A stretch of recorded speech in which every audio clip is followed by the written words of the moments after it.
Isaías capítulo 37.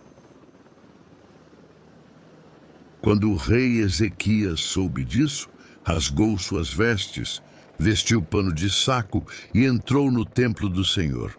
Depois enviou o administrador do palácio, Eliaquim, o secretário Sebna e os chefes dos sacerdotes, todos vestidos de pano de saco, ao profeta Isaías, filho de Amós, com esta mensagem: assim diz Ezequias, hoje é dia de angústia, de repreensão e de vergonha, como quando uma criança está a ponto de nascer e não há forças para dá-la à luz. Talvez o Senhor, o seu Deus, ouça as palavras do comandante de campo, a quem o seu senhor, o rei da Assíria, enviou para zombar do Deus vivo.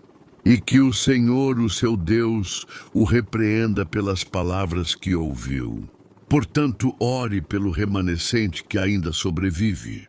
Quando os oficiais do rei Ezequias vieram a Isaías, este lhes respondeu: digam a seu senhor, assim diz o Senhor, não tenha medo das palavras que você ouviu, das blasfêmias que os servos do rei da Assíria falaram contra mim. Porém nele um espírito para que, quando ouvir uma certa notícia, volte à sua própria terra. E ali farei com que seja morto à espada. Quando o comandante de campo soube que o rei da Assíria havia partido de Laquis, retirou-se e encontrou o rei lutando contra Libna. Ora, Senaqueribe foi informado de que Tiraca, o rei da Etiópia, saíra para lutar contra ele. Quando soube disso, enviou mensageiros a Ezequias com esta mensagem: digam a Ezequias, rei de Judá, não deixe que o Deus no qual você confia o engane quando diz: Jerusalém não será entregue nas mãos do rei da Assíria. Com certeza você ouviu o que os reis da Assíria têm feito a todas as nações, e como as destruíram por completo. E você acha que se livrará? Acaso os deuses das nações que foram destruídas pelos meus antepassados os livraram, os deuses de Gozã, de Arã, de Rezefe e dos descendentes de Éden, que estavam em Telassar? Onde estão o rei de Ramate, o rei de Arpade, o rei da cidade de Sefarvaim, de Rena e de Iva? Ezequias recebeu a carta das mãos dos mensageiros e a leu. Então subiu ao templo do Senhor, apresentou-a diante do Senhor e orou: Senhor dos exércitos, Deus de Israel, cujo trono está entre os querubins, só tu és Deus sobre todos os reinos da terra. Tu fizeste os céus e a terra. Dá ouvidos, Senhor, e ouve. Abre os teus olhos, Senhor, e vê.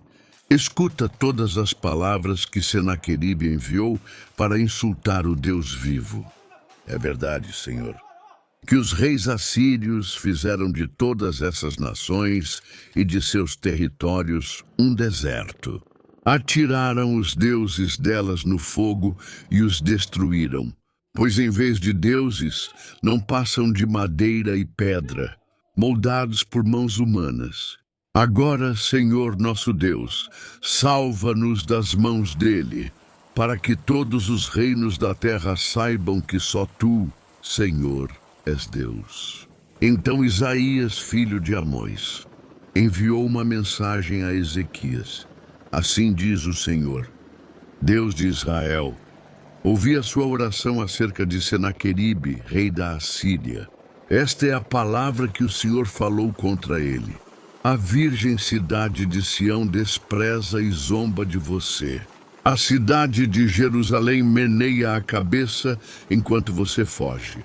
De quem você zombou e contra quem blasfemou, contra quem você ergueu a voz e contra quem levantou seu olhar arrogante. Contra o Santo de Israel. Sim, você insultou ao Senhor por meio dos seus mensageiros, dizendo: com carros sem conta subia aos mais elevados e inacessíveis cumes do Líbano. Derrubei os seus cedros mais altos, os seus melhores pinheiros. Entrei em suas regiões mais remotas, ao melhor de suas florestas. Em terras estrangeiras cavei poços e bebi água. Com as solas dos meus pés, sequei todos os riachos do Egito. Você não soube que há muito eu já o havia ordenado, que desde os dias da antiguidade eu o havia planejado. Agora eu o executo e faço você transformar cidades fortificadas em montões de pedra. Os seus habitantes, já sem forças, desanimam envergonhados. São como pastagens, como brotos tenros e verdes, como capim no terraço, queimado antes de crescer. Eu, porém, sei onde você está quando sai e quando retorna, e como você se enfurece contra mim. Sim, contra mim você se enfurece. O seu atrevimento chegou aos meus ouvidos. Por isso, porei o meu anzol em seu nariz e o meu freio em sua boca, e o farei voltar pelo caminho por onde veio. A você, Ezequias, darei este sinal. Neste ano vocês comerão do que crescer por si, e no próximo o que daquilo brotar. Mas no terceiro ano, semeiem e colham, plantem vinhas e comam o seu fruto. Mais uma vez, um remanescente da tribo de Judá lançará raízes na terra e encherão de frutos os seus ramos. De Jerusalém sairão sobreviventes e um remanescente do monte Sião. O zelo do Senhor dos Exércitos realizará isso. Por isso assim diz o Senhor acerca do rei da Assíria: ele não entrará nesta cidade e não atirará aqui uma flecha sequer. Não virá diante dela com escudo, nem construirá rampas de cerco contra ela. Pelo caminho por onde veio voltará, não entrará nesta cidade, declara o Senhor. Eu defenderei esta cidade e a salvarei, por amor de mim e por amor de Davi, meu servo. Então o anjo do Senhor saiu e matou 185. 1000 homens no acampamento assírio. Quando o povo se levantou na manhã seguinte, só havia cadáveres. Assim Senaqueribe, rei da Assíria, fugiu do acampamento, voltou para Nínive e lá ficou. Certo dia, quando adorava no templo de seu deus Nisroque, seus filhos Adrameleque e Sarezer o feriram à espada e fugiram para a terra de Ararat. E seu filho Esar-Hadom foi o seu sucessor.